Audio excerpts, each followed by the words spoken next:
मिरजेत परभणीमध्ये झालेल्या घटनेचा निषेध व्यक्त।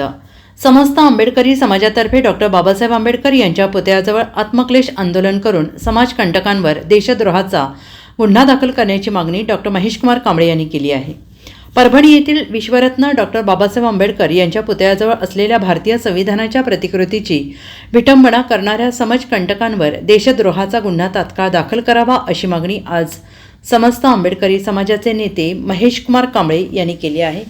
आणि या मागणीसाठी समस्त आंबेडकरी समाज सांगली जिल्ह्याच्या वतीनं मिरज येथील संविधान चौकातील डॉक्टर बाबासाहेब आंबेडकर पुतळ्याजवळ आत्मक्लेश आंदोलन करण्यात आलं आहे।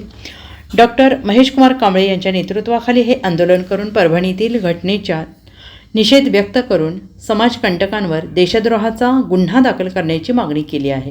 गेल्या 2 दिवसांमध्ये परभणी येथे विश्वरत्न बोधिसत्व डॉक्टर बाबासाहेब आंबेडकर यांच्या पुतळ्यालगत असणाऱ्या भारतीय संविधानाच्या प्रतिकृतीची काही समाजकंटकांनी मोडझोड केली, नासधूस केली आणि त्याच्या निषेधार्थ परभणी येथील समस्त आंबेडकरी समाजानं रस्त्यावर उतरून त्याचा निषेध केला। आम्ही सुद्धा समस्त आंबेडकरी समाज सांगली जिल्ह्याच्या वतीनं या झालेल्या निंदनीय घटनेचा, संविधानाच्या प्रतिकृतीची विटंबना करणाऱ्या समाजकंटकांचा जाहीर निषेध करतो आणि आज बाबासाहेबांच्या या मिरजेतील पुतळ्याजवळ एक शोकांतिका व्यक्त करतो की दिल्लीमध्ये भारताचं संविधान जाळलं गेलं। आज महाराष्ट्रामध्ये भारतीय संविधानाची विटंबना केली जाते, मोडतोड केली जाते, पण याच्या विरोधात निषेध नोंदवायला फक्त बौद्ध किंवा मातंग समाजच हा रस्त्यावर उतरतो। मला बाबासाहेब आंबेडकरांना मनातल्या मनात एक म्हणायचं आहे की बाबा, तुम्ही संविधान लिहिलं कोणासाठी आणि संविधानाचा फायदा घेतोय कोण, ही आज मनातल्या मनात विचार करण्याची वेळ आलेली आहे। संविधानानुसार जर देश चालत असेल, भारतीय देशाचा कायदा चालत असेल, तर या भारत देशातल्या, महाराष्ट्रातल्या सर्व जाती धर्मातील जनतेने रस्त्यावर उतरून या संविधानाबाबतीत जी विटंबना झाली त्याचा निषेध नोंदवणं गरजेचं होतं, पण तसं घडत नाही। अजूनही भारतातली जनता जागरूक झालेली नाही। या भारत देशातल्या बौद्ध आणि मातंग समाज सोडून इतर सर्व जाती जमातींना असं वाटतंय की बाबासाहेब आंबेडकर फक्त बौद्ध समाजाचे होते, भारताचं संविधान हे फक्त बौद्ध समाजासाठी, मातंगी समाजासाठी आहे आणि काय झालं तर त्यांचं त्यांनी बघून घ्यावं, त्यांचं त्यांनी निषेध नोंदवावा। ही बाब निंदनीय आहे। भारताचं संविधान बाबासाहेबांनी लिहिलेलं आहे आणि या संविधानाच्या आधाराने भारत देश चालतो, भारत देशाची कायदा व्यवस्था चालते, पण अजून सुद्धा भारत देशातला इतर जाती धर्मातील जो काही नागरिक आहे तो भारतीय संविधान स्वीकारायला तयार नाही।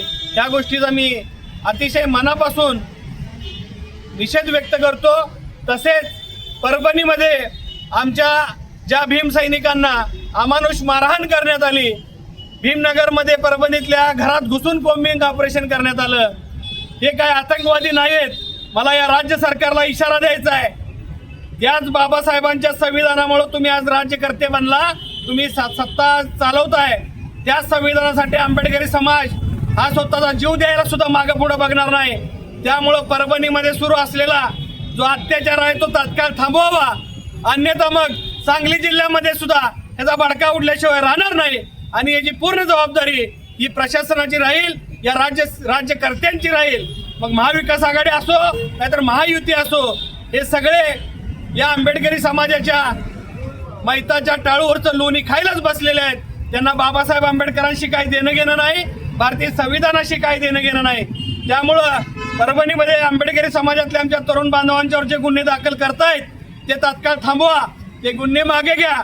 भारताच्या देशाच्या संविधानासाठी त्या तरुणांनी रस्त्यावर उतरून निषेध केलेला आहे। त्यामुळं माझी या राज्य सरकारला आणि गृहमंत्र्यांना विनंती आहे, परभणीमध्ये जाती हिंसाचार होऊ नये यासाठी प्रशासनाला आपण सतर्क करावं।